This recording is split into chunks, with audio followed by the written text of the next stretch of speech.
karena banyak orang-orang di luar sana mereka membolehkan musik dengan dalih hadis yang datang dari Rasulullah sallallahu alaihi wasallam tentang pelarangan alat musik itu tidak sahih karena telah didhaifkan oleh Ibnu Hazm.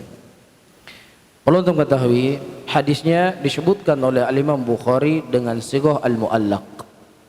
Imam Bukhari menyebutkan qala Hisham ibnu Ammar.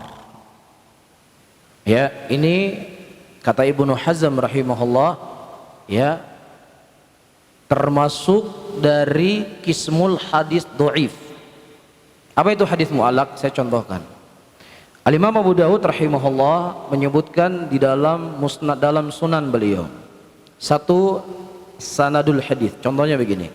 Qala al-Imam Abu Dawud rahimahullah, qala haddatsana Ahmad wa qala haddatsana Asy-Syafi'i an Malik an Abdurrahman ibnu Ka'ab ibnu Malik an Abi. Qala sami'tu Rasulullah sallallahu alaihi salatu wassalam, inna arwah syuhada, bahwasanya ruhnya para syuhada itu berada di burung yang berwarna hijau bertebangan di bawah arsy-Nya Allah. Ini diantara hadis-hadis yang paling sahih periwayatan dari imam madhab yang tiga. Iya. Nah, Abu Daud beliau menyebutkan qala hadatsana Ahmad. Nah, Imam Ahmadnya diputus, dihilangkan. Iya. Kemudian Imam Syafi'inya dihilangkan. Abu Daud berkata qala Malik. Abu Daud kan tidak mendengar dari Imam Malik. Berarti di sini apa? Terputus. Nah, begitu juga Al-Imam Bukhari rahimahullah di sini menggunakan sighah qala. Tidak menyebutkan haddatsana, tidak menyebutkan aku telah mendengar, telah mengkhabarkan kepadaku. Hujjah Ibnu Hazm dalam masalah ini adalah hujjah yang keliru. Yang mengatakan keliru bukan saya ya, tapi para ulama. Kenapa? Karena Hisham bin Ammar adalah salah seorang dari guru Al-Imam Bukhari. Bahkan Al-Imam Bukhari rahimahullah menyebutkan dalam sahih beliau, dalam lafaz hadis yang lain, beliau mengatakan qala haddatsana Hisham bin Ammar. Ini menunjukkan bahwasanya Imam Bukhari mendengar dari gurunya Hisham bin Ammar. Contohnya misalnya begini, antum hadir di pengajian Ustaz Mufli, antum katakan qala Ustaz Mufli. Antum hadir di majelis beliau. Enggak perlu antum mengatakan saya telah mendengar Ustaz Mufli berkata demikian. Karena antum memang sebagai murid beliau. Bisa difahami? Ini salah satu hujjah Al-Imam Ibnu Hazm sangat lemah dalam mendhaifkan hadis ini. Yang kedua, ya, sahabat yang meriwayatkan hadis ini rawinya ragu. Abu Malik ataukah Abu Yasir? Satu di antara keduanya. Dan jahalahnya sahabat, ketidaktahuannya sahabat itu tidak memudaratkan hadis.